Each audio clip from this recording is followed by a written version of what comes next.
Ever feel like you need 3 jobs just to stay afloat? You grind, you hustle, and still something's off. But what if the whole hustle culture, side gigs, midnight oil, hustling till you drop, wasn't made for you? What if it was designed to keep you locked into the system? Today we dig into the dark side of the post-financial crisis hustle boom.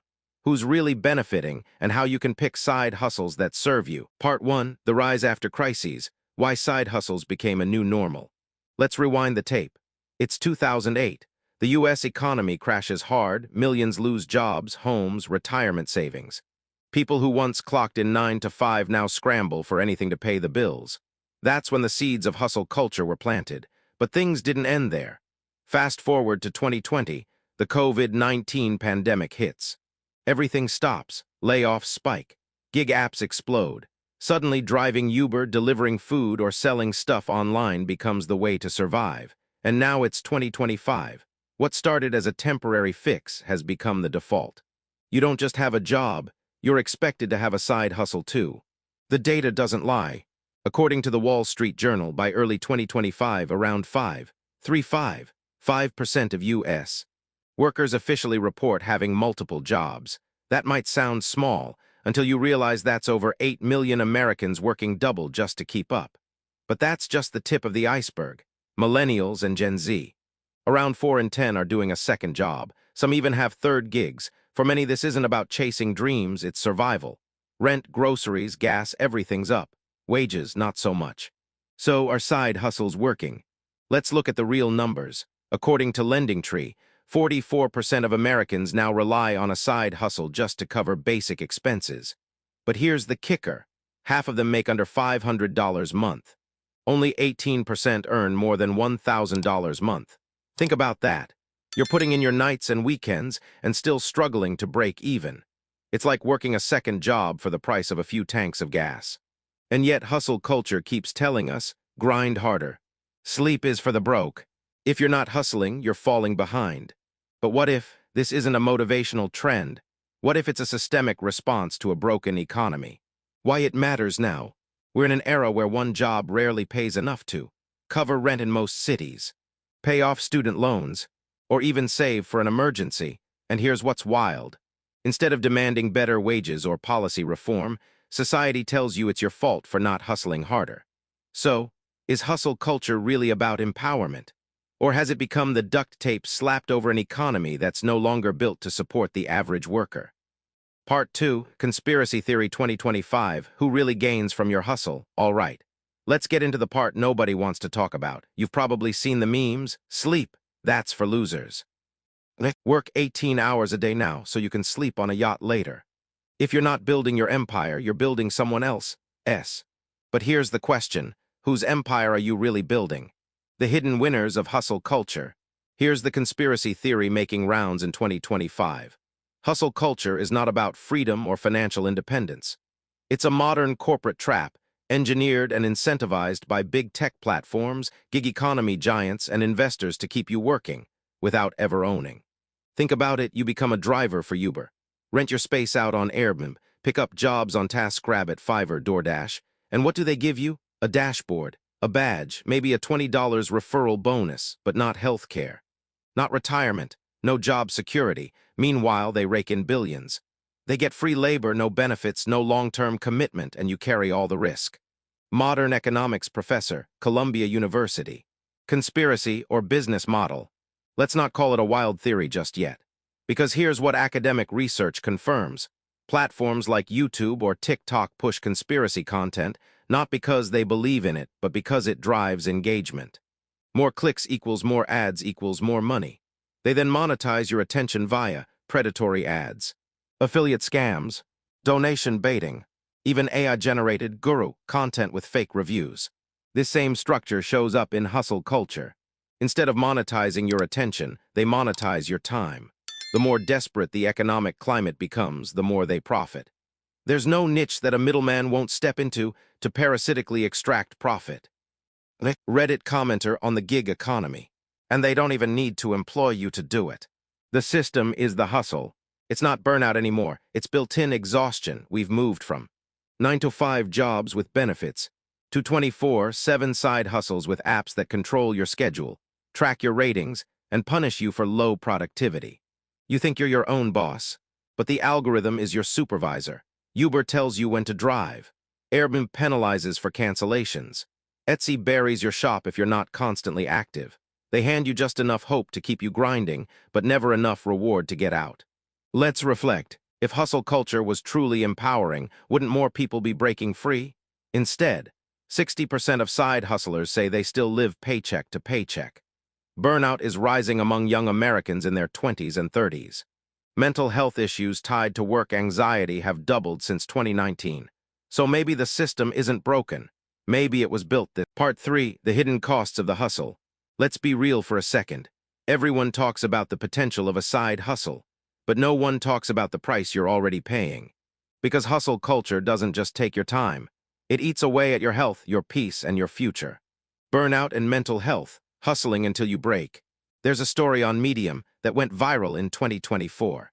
A content creator proudly living the grind mode lifestyle, posting 4 times a day, juggling freelance contracts, managing 2 YouTube channels. It looked like success from the outside.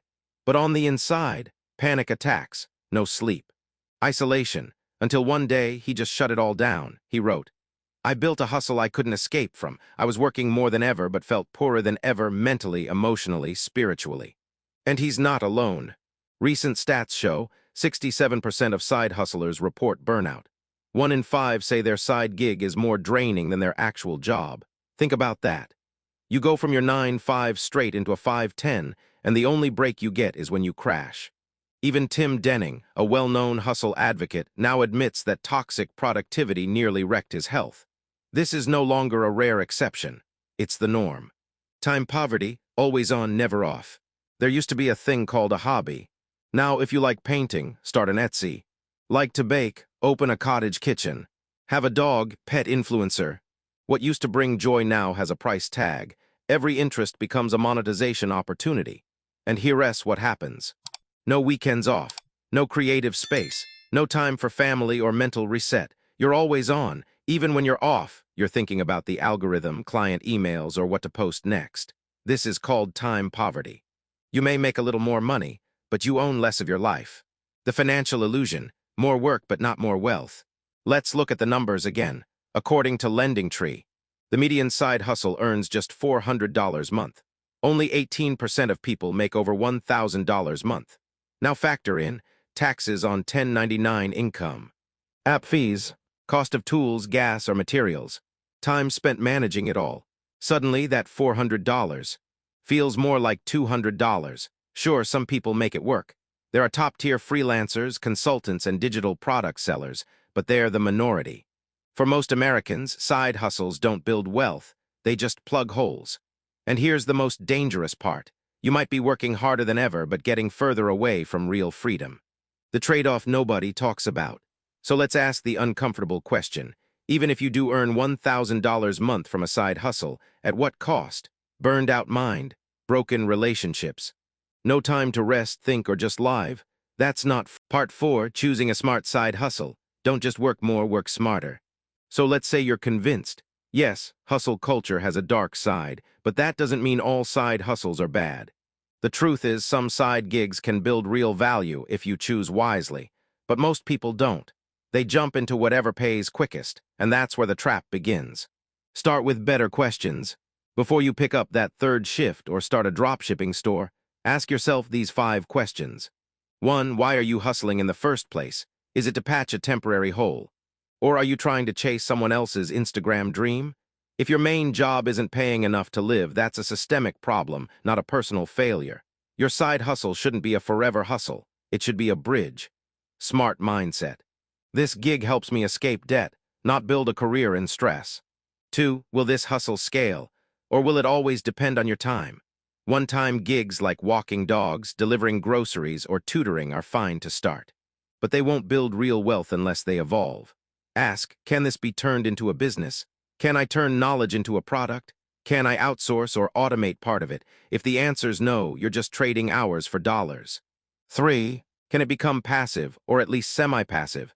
The gold standard of side income isn't more labor, it's leverage. Examples of passive-ish income, digital templates or Notion systems, build once, sell forever. Online courses. Share your expertise in video or email form. Affiliate marketing, promote a product you already use and love. Dividend stocks or REITs, let your money go to work instead of your body. Passive doesn't mean zero effort, but it means your time isn't the only input. 4. Does this hustle respect your boundaries? A good side gig should fit into your life, not take it over. Set clear work hours. No responding to emails at 11 p.m. Take a real day off without guilt. If your hustle is controlling you, not the other way around, it's time to pivot. Remember, just because it's your own thing doesn't mean it should eat your peace of mind. 5. Are you protecting your main job's benefits? This one's big. Your 9 to 5 might come with health insurance, a 401k, paid time off, things no side gig can replicate easily. Don't throw away a stable job just to gamble on unsteady hustle income. Smart move? Use your side gig to boost savings, not replace protections. Real-life smart hustle ideas that actually work. Let's get specific. Here are side gigs that pass the smart hustle test. 1. Sell digital products on Etsy or Gumroad. Budget spreadsheets, resume templates, Notion dashboards. Build once, sell 1,000 times. Great for designers, planners, creatives. 2. Teach what you know, online courses or email lessons. Are you great at photography? Google Sheets. Knitting. Use platforms like Teachable or ConvertKit to create mini courses or newsletters. Small audience, big impact. 3. Freelance with boundaries. Offer writing, coding, editing, but on your schedule. Use Upwork or direct outreach. Set hourly rates, max hours, and firm off days. 4. Invest the hustle money. Every $100 you hustle, invest $20.30 into index funds, REITs, or high-yield savings. Turn labor into long-term gains. 5. Build a micro-niche blog or channel. Niche, retirement tips for nurses or meal prep for truckers. Use SEO and affiliate links to monetize slowly and steadily. Your hustle should serve you.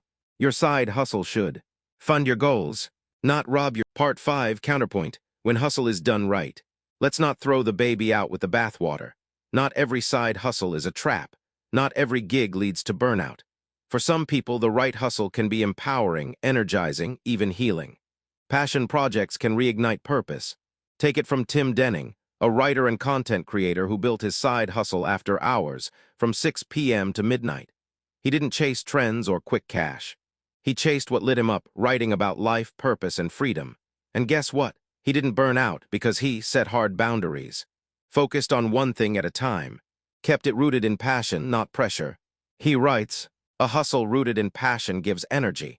One rooted in fear drains it." That's the line we all have to draw. Signs of a healthy hustle. Here's how to know you're doing it right. It feels like play, not punishment. You want to work on it even after a long day. You control the pace. You decide when to pause, not an app, client, or algorithm. It contributes to a long-term goal, not just short-term survival, but future freedom. It adds to your life, not subtracts. Your relationships, sleep, and sanity stay intact. Real people, real wins. Anna, a school teacher, creates watercolor tutorials on YouTube. She posts once a week, makes $700 a month from affiliate links and channel memberships, and still has weekends free. Marcus, a delivery driver, started a podcast on weekend mornings about parenting as a single dad. It hasn't made him rich, but it saved his sanity and built a supportive community. Liz, a marketing assistant, launched a tiny email newsletter teaching productivity tips for remote workers. It now brings in $300 a month passively, and she says it's the best part of her week. What it all comes down to, the best hustle isn't the one that pays the most. It's the one that aligns with who you are, respects your time, and builds toward a life you actually want. The goal isn't to hustle harder, it's to hustle. Is your hustle helping you or using you? Let's bring it home. We've unpacked the hidden side of hustle culture, how it exploded after financial crises, not by accident but by design. Who really benefits when you're juggling 2, 3 jobs? The steep costs, burnout, time, poverty, financial illusions. And finally, how to choose smart, sustainable hustles that work for you, not the other way around. But here's the truth that matters most. A side hustle should give you more freedom, not take it away. If it's draining your health, hijacking your peace, and stealing your time, then it's not a hustle, it's a trap. Ask yourself this tonight. Am I building a better future or just trying to survive the present? Am I chasing someone else's dream or funding my own? Is my hustle a tool or a leash? Let's keep this conversation going. If this video made you pause, even just for a second, then do this. Like the video, it tells the algorithm this is a convo worth having. Comment below, what's your experience with hustle culture? What worked, what burned you out, and what's your smartest side gig so far? Subscribe to the Budget Boss US, where we break down hidden history, conspiracy theories 2025, and how it all ties back to your wallet. This isn't just about making money. It's about protecting your time, your health, your future. Until next time.